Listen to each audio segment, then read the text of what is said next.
What is going on, everybody? Welcome back to the channel. After Sound here, bringing you Splinterlands content every single day. We also stream right here on this channel every Tuesday, Thursday, and Sunday morning, so come by and say hello.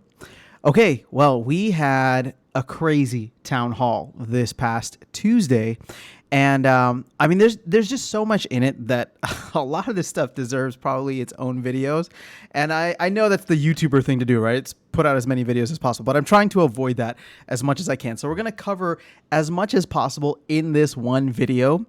And then if we need to break things out, we can. So here's the thing. I don't want this video to be like longer than the town hall itself, because it very well could be with all of the information that they drop. So I will tell you right now that I will probably do additional content at some point, just to cover especially tower defense more in depth, because there's a lot of stuff there that I can finally talk to you guys about, because like I said, I've known some of this for a while and had to keep my mouth shut, but there's a lot of things within that I think could be really interesting to dig into now that they've kind of released this out to the public, and we can get the hive mind to give some kind of feedback on what this will be like for the game and for the game economy. But let's go ahead and start. So before we get into it, again, this is not a summary. There's fantastic content creators, both video and written, that do amazing summaries. So make sure you go and support their channels or their platforms, especially on Hive.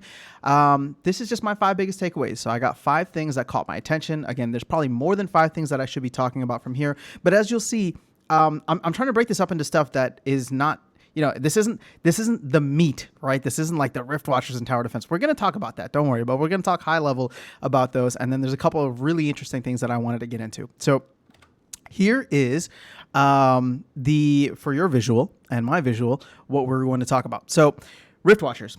Big thing. We know when the pre-sale is. It's going to be 9/15 or September 15th. So like a week from tomorrow, or at least a week from, a week from tomorrow on the day that I'm recording this. And let's just get into some of the quick details here on Rift Watchers, right? So pre-sale goes live on the 15th. They're probably going to have it ready on the 27th to launch. You'll be able to actually play with your cards on the 27th. So this is a very short pre-sale. Now, remember, I was thinking the shortest it could be is 2 weeks. The longest it could be is 1 month, similar to Chaos Legion. This is actually 12 days, so it's under 2 weeks, which was a little surprising to me, but it's also awesome, right? They want to get this thing out, and I think it's going to be great. So the page for the Rift Watchers countdown is officially in the shop.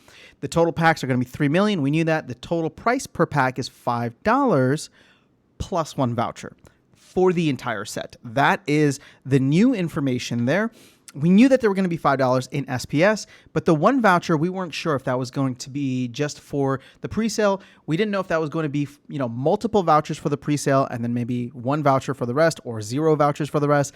But they are making it so that it is 1 voucher per pack the entire time. That's going to eat up 3 million vouchers. So we can dig into that later or in another video. But Rift Watcher is going to be a mini set. This is going to be great for not burning SPS, but having it go into the Dow 100%. And, this is going to be... There's going to be so much crazy stuff in there. We're going to get into the Rift Watcher summoners later on in this video, as Matt essentially released. He gave stat candy is what he calls it. So Nate gives us eye candy and Matt gives us stat candy whenever possible. So that's the basics for Rift Watchers. Now, what are my quick thoughts on this? Okay, well, I was a little surprised to see 1 voucher lasting the entire time. It looks like Aggie won, because if you remember, Agorod wanted all of Chaos Legion to be to essentially require a voucher. And so that to me meant that like he was going to push for that with Rift Watchers. I'm pretty sure he did. I mean, I don't know, but if he was feeling that way about Chaos Legion, I know he mentioned that he wanted to do that with the Rift Watchers, but that he wasn't the only decision maker. But ultimately, either he or the argument that he presented or the argument that somebody presented on his behalf or whatever it was won that, right? And so now we have a way to eat up 3 million vouchers. And I think last I heard there's like 5 or 5.5 million vouchers currently in circulation. So this is a good chunk of vouchers, and it's going to require a lot of commitment from voucher holders right now to really go all into this. Now, what they didn't list here, oddly enough, is that it's going to require, or there's going to be 500,000 packs for the pre-sale, and then the remaining 2.5 million packs are going to be for the general sale. Again, all will still require a voucher, but there will be 5 legendary let's put it this way, legendary monster airdrops that will be given out for those 5 airdrops at the time. Now, the other important thing, again, they didn't include it here, so I don't know why, but just going off the top of my head was it's going to be 50 packs per guaranteed BCX in the presale to get that promo card. And they did release the promo card as well. I completely forgot to throw the promo card in here. So we'll talk about the promo card in a second, or when we talk about the Rift Watcher summoners, to get you guys kind of hyped for Rift Watchers. So there's a lot going on in here, but I am very, very excited about the fact that we are less than 3 weeks away, or almost 3 weeks away from Rift Watchers actually being available to us, or less than 3 weeks away from Rift Watchers being playable within the game. That to me is very, very exciting, because these next couple of weeks are going to fly by with everything going on. Here's the thing though. $5 per pack was already a big deal, because, for people who bought Untamed at $2 a pack, they were already complaining about essentially the doubling of the price to $4 on that pack for Chaos Legion, as well as the 10x on the pack. So now we're looking at not only an additional $1 for these Rift Watcher packs, which still come with only 5 cards, right? So we're going from $4 in Chaos Legion. We're going from $2 in Beta and Dice to $4 in Chaos Legion, and now $5 in Rift Watchers.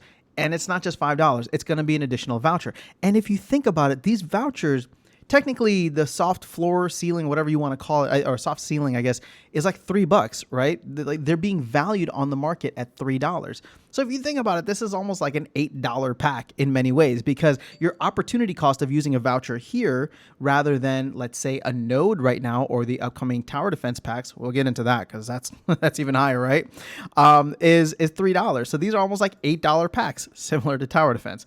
So we're seeing pack price inflation like crazy. This is this is kind of nuts, but it's going to be interesting to see how it goes. There is a title associated with the Rift Watchers presale as well. If you buy 1,000 packs, maybe they have this somewhere else, but if you buy 1,000 packs, oh yeah, here you go. If you buy 1,000 packs, the Watcher title is what you get. I don't know what the benefits of titles are now, outside of maybe a vanity thing, because they were giving you 100,000 airdrop points when the airdrop was going on. They may have some kind of utility in the future for land or whatever, but don't quote me on that. All I know is that I'm sure the team is going to look at assets that people worked hard or paid a ton of money to get, and they're going to make sure that they provide some utility for those in the future, or at least I would hope that would be the case. So, I'm probably not going to go for 1,000 packs. $5,000 plus 1,000 vouchers is a lot, and I'm not looking to spend that right now. I do want to get a good amount of BCX of the promo card, which maybe we can go and just check the promo card right here. So this is Oshur Constantia, and this card is going to be phenomenal. I was already talking to Darkest Night about it, and it's like your next set kitty, right? Because there's a lot of elements. It's very anti-Jotun in many ways with the reflection shield. It's a fantastic support card, and it's 7 mana, does 3 magic damage, and helps out your dragon team. And you can pair it with so many different options. So I think that this is going to be a card that's well worth it. Is it going to be as good as something like a Dr. Blight? I don't know, but we can do that analysis later. But this is the promo card. Again, if you buy 50 packs, you get one.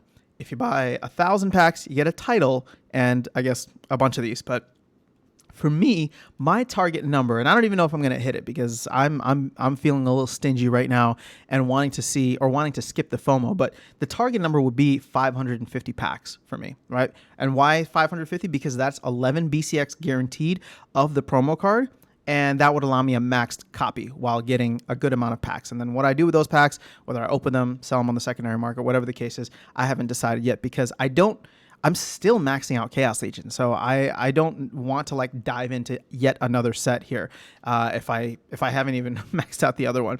So that's all I got for Rift Watchers. Again, there's going to be more stuff as we dig into the details later, but let's go on to Tower Defense, and we're just going to use this reference here for Tower Defense as well. Now, this probably deserves its own video, and they dropped the post either last night, I think it was last night, or this morning, and I'm going to go through that post in much more detail, and I'll probably do a video covering that post. But what they said on the town hall, at the very least, the main things: this is going to be a PvE game, so not PvP, very different, but also, that what people are worried about is bots, and we're going to get into that, probably not in this video, but in the future, just to see what the actual gameplay will be like and if it allows for the game to be easily botted. Now, what are the coolest things here? So rewards are going to be gauged off of how much SPS you have staked. I think that this is really important because now we kind of have a deadline for when SPS staking rewards go live, right? We've been hearing about it for the longest time within the actual Splinterlands card game, but it's not here, and the team isn't really talking about it. So I don't know when that's coming, and I don't know if they're in a rush to get it out. But if Tower Defense is coming in Q1, I feel as though they're going to launch with this. So at some point, the amount of SPS you have staked is going to matter. And I think now we have at least a late date, right? A last date, which would be, early Q1. Now, here's the cool thing that I'm excited about. The towers in this game are the ones that are going to have ECR. It's essentially going to be NFT ECR versus account ECR. Now, I don't know. I'm not smart enough to figure out, which one is necessarily better. But in the hype moment that we are in right now, I think that this is great because now all of the exploits of like delegations and rentals and all these things, like if you put it at the NFT level, at the card level, then that card can only be played so much. And if you own the card, then that's great, right? You play it until you run it down, and then you move on to the next card. But that means that you have to own or rent another card, right? So again, it's going to have a different kind of impact on the economy, but overall, I'm super bullish on it. Again, there could be a fatal flaw in this, so I'm not going all in. Or I at least want to acknowledge the fact that this has not been tested before, at least not within the Splinterlands ecosystem. So there could be something wrong, but at this moment in time, this seems to be at least a very innovative way to try and approach something with a newer game. So I am most excited about that because I think it's going to require people, bots, whatever you want to call it. It's going to require accounts to buy more or acquire more assets in order to play more. And I think that's going to be what's really, really important here. So staking cards and towers is going to be happening. I don't think that this is going to be in the first phase, at least. They didn't talk about that yesterday, but Aggie has said in the map chat that that's probably not going to happen. Now, what are the important things here? I believe the presale for Splinterlands Tower Defense is going to be on Tuesday, September 20th. So in between when the presale for Rift Watchers starts and when Rift Watchers actually releases. So we're going to get another 2 million packs for Tower Defense. Now, 250,000 is what's going to be available in the presale. That goes for, I believe, about a month or so. They have that in the other post. And so the 250,000 packs are going to cost you $8 a pack. Actually, all 2 million packs are going to cost you $8 a pack. Now, the difference is you can buy these in DEC or credits. Now, don't buy it in credits as long as DEC is below peg. Why? Well, because DEC below peg allows you to get a little bit of a discount. So this is another way in which the team is once again backing a stablecoin DEC with their products. So they have now launched essentially a second line, which if you remember what I was saying before, I put out a video not too long ago saying that, DEC might not be as stable to the downside as we're hoping, right? It's going to be very stable to the upside because anytime it goes above, the bots are going to arbitrage that. They're going to burn SPS and they're going to sell DEC and get it back down. So I'm never worried about DEC going way above its peg anymore. But on the downside, if it's backed by the company products, well, we need to make sure that we have company products in stock all the time. Well, now we have packs that will be available during the time between Chaos Legion and Rebellion. If that happens at some point between now and I believe like July of next year is when the sales for this will end, and maybe there'll be another sale starting at that point. But now there's multiple lines of products within the company, right? Within the games that the company is offering. And this is, and that to me is great, right? Because people will always be able to come in and buy DEC if it's at a discount and get a discount on these packs. But now let's talk about the $8 packs. This is kind of crazy for a brand new game with a new studio. Granted, it's under the Splinterlands banner and, they're working in tandem, but it's $8 for a pack and 2 million packs. They're not starting from scratch here. Okay, so before we like run around and be like, oh my gosh, this is like some brand new game on Hive that just had like, one peak D post about what they're doing. It's not that. So there is some established names. I mean, Double Coconut seems to be quite an established name within gaming, and obviously Splinterlands is a big name in the ecosystem, or at least the blockchain ecosystem. So I don't necessarily. I'm not opposed to the 2 million packs. It's surprising, but I'm not opposed. Now the $8 packs though is where this is getting me, because now it's like Rift Watchers are technically $8 too, if you think about it, right? Because if vouchers ever pop up to $3 where they're supposed to be, right? They've never been there, but if they go up to where they're supposed to be, well, that's going to be an interesting thing to pay $8 for a Rift Watcher pack. Well, now you're going to have the same thing with these tower defense packs. And I would imagine the tower defense packs are not going to sell out as quickly as something like Rift Watchers. Again, I could be wrong, but this is a game that's not launching until later, whereas Rift Watcher packs, you can play with them in a matter of weeks here, right? So they have immediate utility, and I'm sure people would be wanting to spend it there in a game that is proven and playable, or currently playable, I should say. So with the 250,000 packs, if you buy, I believe, 500 packs, you are guaranteed to get a hero within the game. Now, they shared some concept art here. There's a ton of eye candy somewhere. Here you go. So they shared some concept art here. And the interesting thing is, like, you'll be able to set up your towers all over. Then you can set up your hero. It's an auto battler in the same way that Splinterlands is. So you just watch it. Now, or you just watch it go, and you learn from your mistakes. You learn where you can, improve, or what you can do, and then you go back in, you play. Or here's one of the other really, really cool things, and this is actually something that I think is going to be awesome for tower defense, and it's something that Hardpoint has been excited about for a while. Like I said, this is one thing that he brought up, and all of a sudden I was just like, if you've heard me on live streams,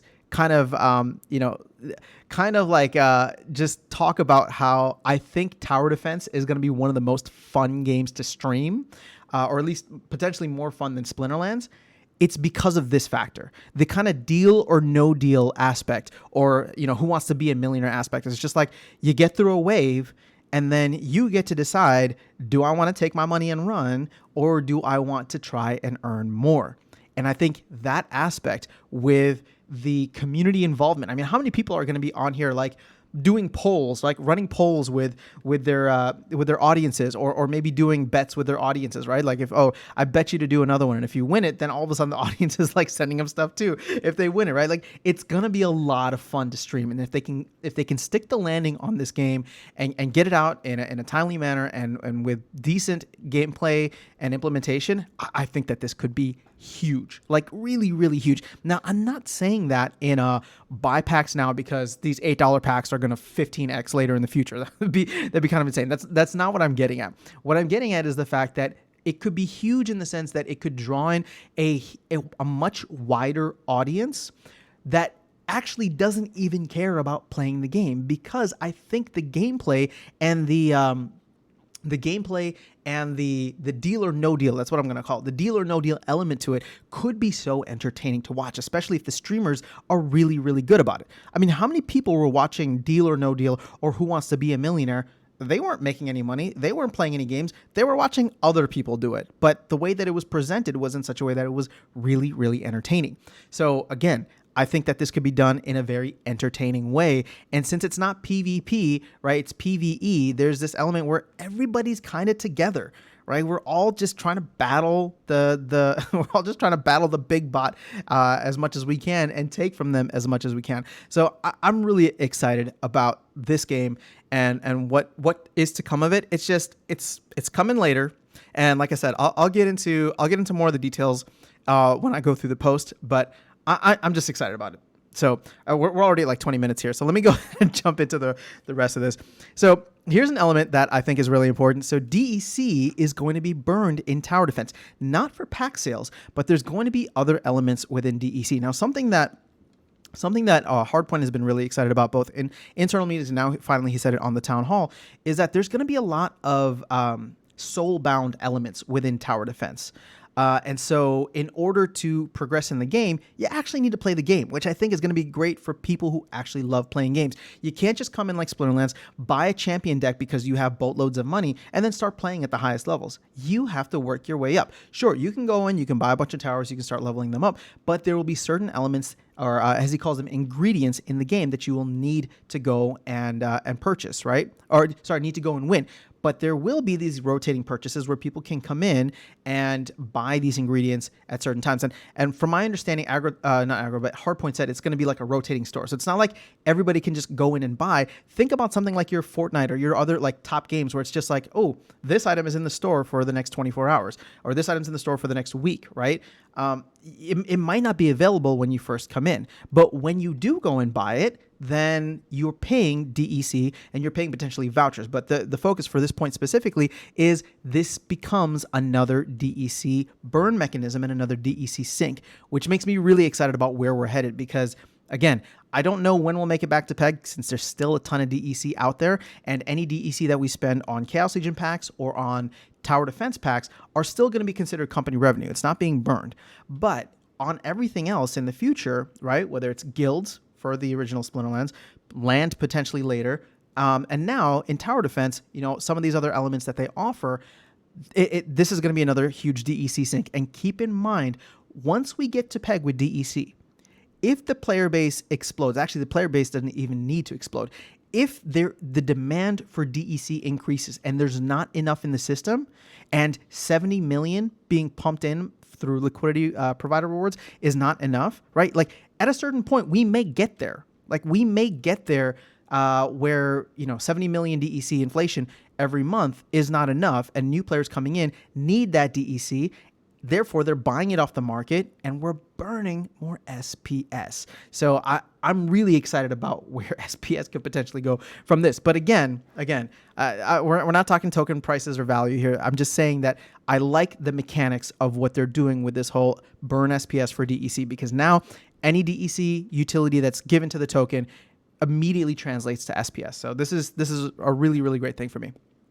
Okay, now lost in all this madness is a great comment from Weirdbeard, or at least a very insightful one, where he said in the last season they had 10,000 people, or let's be more specific, 10,000 accounts that played in tournaments.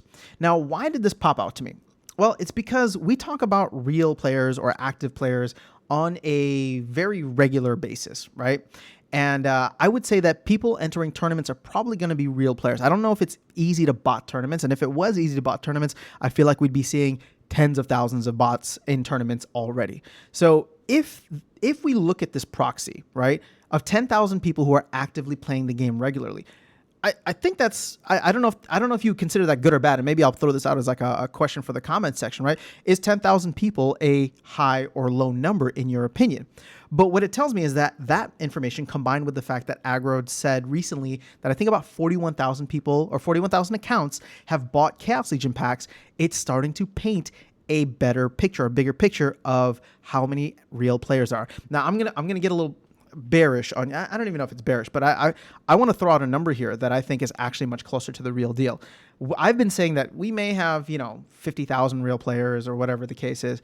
I'm wondering if it's still significantly less than that, because keep in mind, if people are buying with their Chaos Legion packs, what you have to remember is a lot of the whales especially, or just savvy people who've been in the game for a while, myself included, have bought packs from two different accounts, right? They create their main account, then they create a second account where that is an affiliate. You buy packs on the affiliate account, because then all of a sudden you're getting credits on the main account. Now, that's only happening if you're buying in credits now, or at the time SPS. If you're buying in DEC, that's not the case. But at the time, many people were doing that, which means that's like half the amount of real people in the game, right? 42,000, half of that is roughly 20,000. Now, how many people didn't buy packs? That's the real question here. And then you add that number on top of that. But again, I wouldn't be surprised if the number of real players isn't as high as 50,000. Maybe it's not even as high as 40,000. Maybe we're in the 25 to 30 range. I don't know. It's hard to tell.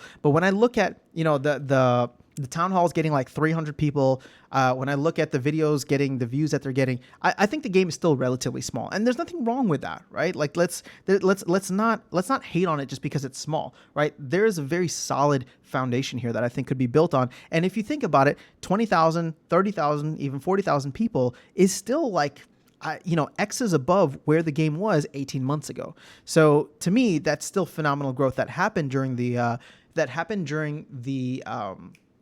bull run, and people have stuck around. People like myself have stuck around. Okay, I am running out of time here, but let's go through the Riftwatcher summoners. And again, there will probably be another video going a little bit deeper into these. But you have your 6 summoners here, 1 for each splinter.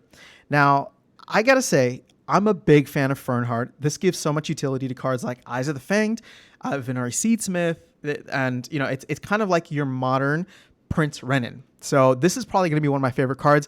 If you saw the live stream I did with Darkest Night, he saw this card and he said he doesn't normally play Earth, but he's going to play now because he likes this card. So that's going to be a fun one to play with. Sathispa is the dragon one.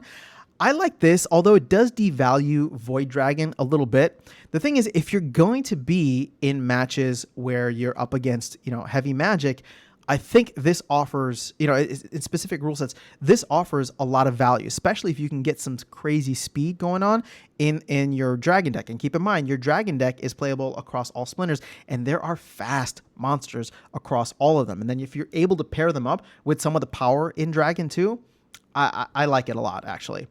Dallin, I'm not as sold on this one. I know, Death seemed to get the shaft here. Cripple could be good, and I know they're gonna fix the error with it right now with the fact that you can cleanse Cripple. I think that the bug right now is that you can cleanse Cripple, although you're not supposed to be allowed to do that. So hopefully that gets fixed. But I don't know when that's gonna happen, right? So hopefully it happens by the time they release the summoner. Now, Ilthane is another one. Now, I actually like playing Life quite a bit. I know it's not one of the favorites around here, and General Sloan has been at the bottom of the barrel for a while, but I find Life to be a lot of fun to play with in very specific situations, right? It's not going to be dominant, but it will be great, but it is good to play when you know what you're up against and can potentially use speed or range attacks or damage, whatever the case is, or magic reflect, right, to counter your opponent. It has great support cards. So looking at something like Ilthane, Magic is great. Grandmaster Wraith is great against Magic. And now all of a sudden you're going to get +1 speed as well as return fire. So this is yet another card that's going to offer you these kinds of reflective benefits, right? And so I'm excited to see how it's used. I mean, it's a perfect counter to Jotun. Perfect counter, maybe not perfect counter, but it is a counter to Jotun. It's a counter to General Sloan. It's a counter to Prince Renin. So there's a lot of use cases already where it can come in handy. And if you get one of those rule sets where it's like no melee monsters, well, then all of a sudden, if you know your opponent's going to play at least some ranged, you're going to have some damage being done back in this scenario. So I like Ilthane a lot. I think it adds more dynamics to the life splinter.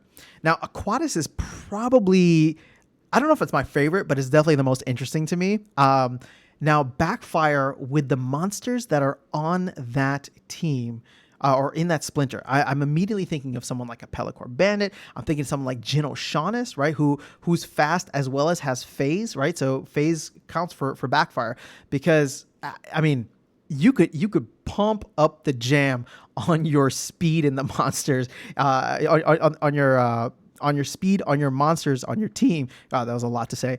And if you get the right situation and give them all backfire, it could be kind of crazy. So I like this a lot. Anytime there's misses, it's going to come in handy. Again, I get a lot of misses on both Jin O'Shaughnessy as well as Pelacor Bandit. I'm sure there's other fast monsters there as well as support monsters that give speed. I mean, Phantom of the Abyss is another one, right? Another one that could be interesting. Oh my gosh, you put Phantom of the Abyss with something like Sispa. Okay, we're getting too crazy now.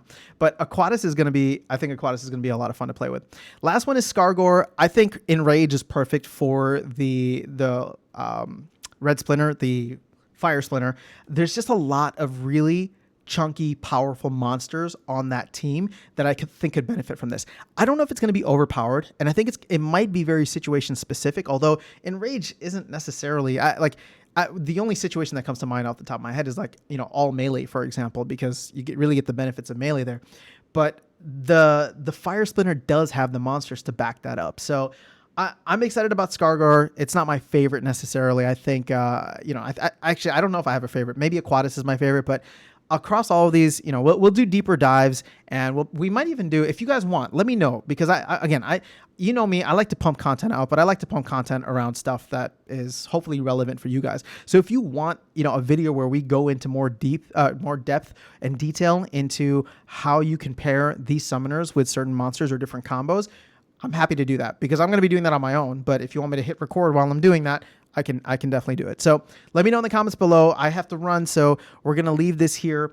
Again, there was too much to cover, literally too much to cover. So if I missed something that you want me to cover in a little bit more detail, or if you want me to dig into, definitely let me know in the comments below. But otherwise, that is all I have for you guys. Keep an eye out for more videos going a little bit deeper into tower defense, and then Rift Watchers and other stuff as well as like the proposal stuff that we didn't even get to talk about, the one that passed and then the one that was just put out. So that stuff is coming soon. I will catch you all in the next video, and I will see you around the game. Take care.